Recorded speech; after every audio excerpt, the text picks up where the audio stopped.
teen in the Big Brother UK house and it's eviction night. This video might end up longer than usual, so I may need to split it into 2 parts on TikTok. However, the video is always available in full on my Poison Pixie YouTube channel. One of my previous Big Brother videos that I posted has had the sound removed for absolutely no reason whatsoever. I think it might be because I was swearing, because there's no music or anything in it. And it's an absolute joke because I've seen plenty of videos on TikTok with girls wearing bikinis, sitting like bouncing their boobs for gifts, or people talking about like giving sex lessons and having like explicit things on their channel, and they've never had their videos removed. But I suppose like swearing's more offensive than that. Obviously TikTok think it's okay to educate children in the ways of oral activity, but saying cunt is a no-no. Anyway, before Big Brother even began tonight, I seen a post online saying that some members of the public think that Trish is being bullied in the house because people are saying that she's aggressive and confrontational, which she absolutely is. I mean, she might be there for people to talk to and she might give good advice and she might be a good friend, but she's definitely aggressive and confrontational. Now, what's interesting to me is that when Olivia went in, people were saying the same thing about her, but yet nobody said that she was being bullied, and I think we all know why that is. Dylan was having a rant in the kitchen about the chicken and saying that somebody had some for lunch and then more for dinner, and that they basically had to keep tabs on the food. And I think that he's absolutely right. I've said from the start they're either going to have to ration things out between them, or there's going to have to be some sort of rules, or they split the money up evenly and then have certain things that they share, like salt and tomato sauce and stuff. So then Kerry went into the bedroom and she's like, oh, he's going off on one. He's talking about the chicken and people not cleaning up after them, like as if she's perfect. She ended up saying later on that she was going to sneak some salad, but just don't tell anybody. That attitude is absolutely stinking. Like, you shouldn't have to hide food, but at the same time, you should be mindful of the fact that other people are going to have to eat as well. I totally understand Dylan's frustration, because I've been friends with people who live in student accommodation, and when we've went in to get something to eat, there's no clean dishes, there's no pots and pans, and they're touching each other's food, and it's absolutely infuriating. However, in the Big Brother house, I mean, I can live in a mess. Just test me.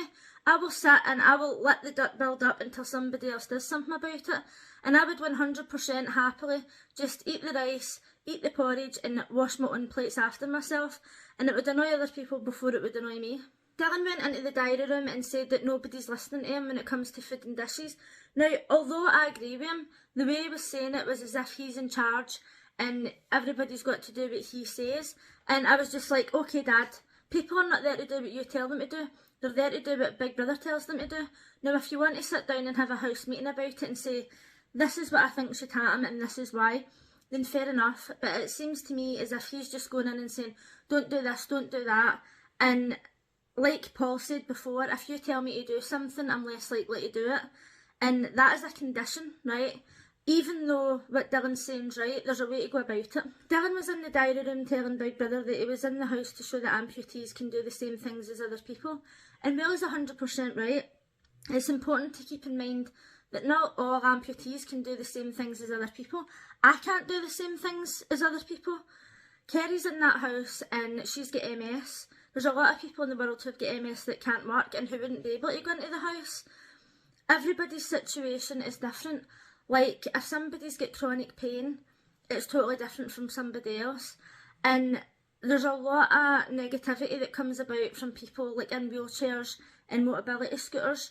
Like, if you see somebody in a wheelchair who can briefly stand up or briefly walk, people will automatically say that they're faking it because they can stand up to get into a car or because they can walk a couple of metres. Everybody's needs are different. And we should really keep that in mind when we look at people with disabilities. Kerry was in the bedroom asking what a butt plug is, and I'm probably going to get the sound removed for this video now for saying that. But they were trying to explain to her what it was, and then when they were trying to talk to her about her sex life and stuff, she was like, oh, I'm old and I'm a mum. Now, 40 is not that old, right? I'm 40. But I appreciated the fact that she wasn't going into details about her sex life and stuff, because that would be a total redneck to her kids. Like, when I've seen the trailer for My Mum, Your Dad, or whatever it is, I think to myself, oh my god, I would absolutely die if that was my parent. And some of my friends will say to me, oh, like, parents do stuff like that, it's just a fact of life. But you don't want to hear things like that for your parents. So I was really happy that she decided not to go into it. Had it been somebody else in the house that doesn't have kids, it would have been totally fine. Last night I seen a small clip of Trish kissing in the kissing booth in the diary room, and I didn't find out what it was about because I accidentally sat on the remote. But tonight Big Brother explained it was a challenge and whoever won got a VIP treatment. And when he told you what you were going to do and I'd already seen the clip, I thought, oh my god, that would be an actual redneck. I don't get embarrassed that easily. But sometimes the best way to get over the embarrassment is just to do it and act as if you don't really care.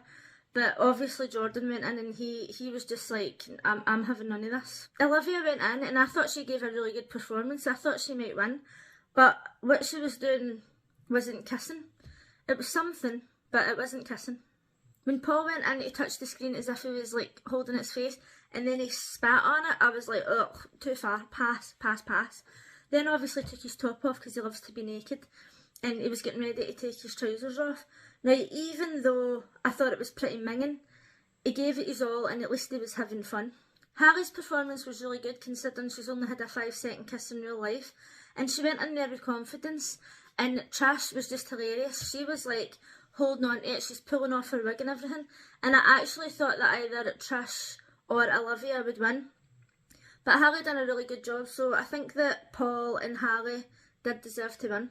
After the challenge, Noki went to Olivia and said, oh, I'm not really wanting to say anything, but you know whose name he wrote before he wrote Tom? And she said that he wrote Olivia's name. Now, to me, that's not a big deal, right?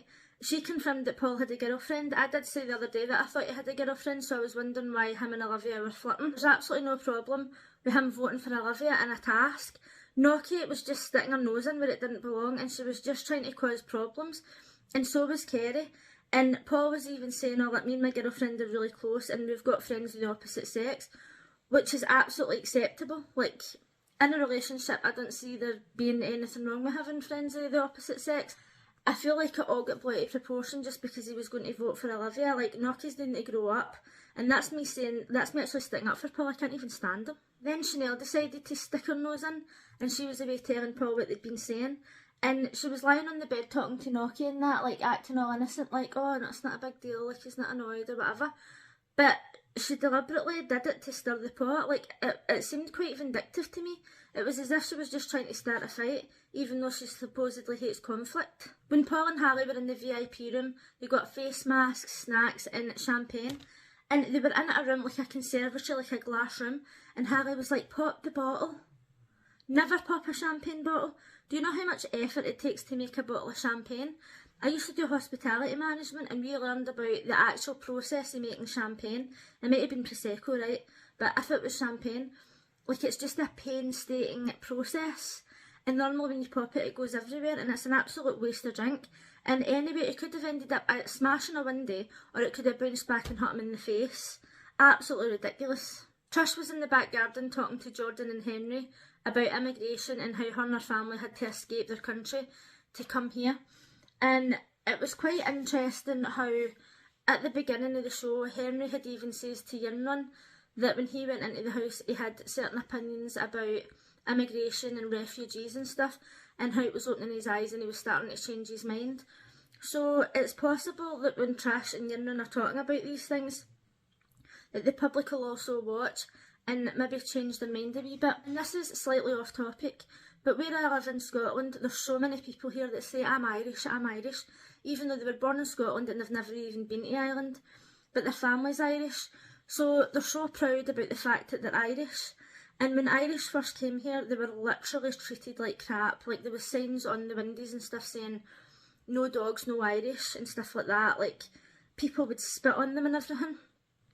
So what's interesting to me is that these people are walking about where I live saying that they're Irish, but then when refugees and immigrants come from other countries, like the Ukraine or any other country, and people have got a problem with it and they're looking down on it, but yet they're walking about telling everybody that they're Irish and that their family are Irish immigrants, but yet they've got no compassion for immigrants from other countries. And it doesn't make sense to me. I know that was off topic, but like I'm sure there's a lot of places in the UK that's similar. So it was eviction time and Trish was wearing a straight, long, red wig. And I love that wig on her. She wears the wigs and they just look like real hair. It's absolutely insane. I wish I could wear a wig and make it look that good. I've got a few wigs, but either they're just cheap crap and they just look awful on me, or I just don't know how to put them on properly. So it was Harry that ended up getting evicted, and I thought that she was going to cry, but she walked out there, she totally strutted out, she was totally owning it, she looked amazing, and I thought good for her for not breaking down. If that was me and I really didn't want to leave, I'd probably get upset. During the interview, they showed Harry who voted for her, and she was so understanding, like she didn't take it badly whatsoever. She seemed like such a nice person, to be honest. Even on Facebook, people were saying maybe she's just been edited badly. But in 24 hours, you go through so many emotions. Everybody acts bratty sometimes. I do it all the time, right? There would be so much footage of me just being a bitch, but actually I'm a nice person when I want to be. But they were showing her who nominated her, and she seen that Yunrun nominated her as well.